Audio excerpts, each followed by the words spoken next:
Pelajaran ketujuh ya, dan yang terakhir gue akan sharing di hari ini adalah choose the right people. Jadi pilihlah orang-orang yang tepat di hidup lo. Gue kadang nggak milih orang cuma berdasarkan skill, tapi gue lihat orang ini punya value-nya apa. Apakah sama value-nya sama gue atau enggak? Apakah orang ini loyal atau enggak sama gue?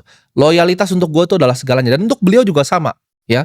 Yang kerja di Berkshire Hathaway itu kerjanya puluhan tahun, tapi semuanya jadi sangat-sangat makmur. Orang-orang yang percaya sama dia, dari beliau itu masih bikin Buffett Partnership, itu sekarang tuh jadi orang yang luar biasa kaya ya. Mau dari cleaning lady-nya, orang tukang bersih-bersihnya, sampai yang bantuin dia investasi.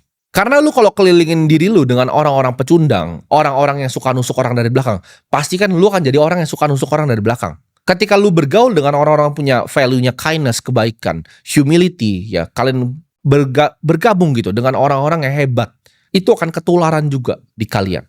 Gue banyak meremehkan ini ketika gue masih muda. Gue pikir nggak apa-apa lah, yang penting punya skill. Tapi gue sadar di situ. Gue sadar untuk akhirnya, oke, gue harus pilih partner yang tepat. Gue harus pilih karyawan yang tepat.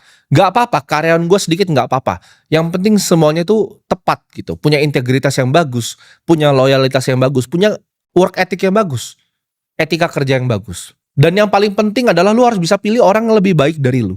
Karena itu akan jadi decision paling penting di hidup lu. Siapa yang lu keliling diri lu ya? Lu kelilingi sama yang orang sama-sama mau berkembang, lu akan jadi orang yang berkembang. Lu kelilingi orang lu dengan sama-sama yang nggak mau berkembang, lu akan jadi orang yang nggak mau berkembang juga. Jadi itu adalah 7 pelajaran hidup yang gue pelajarin dari Warren Buffett.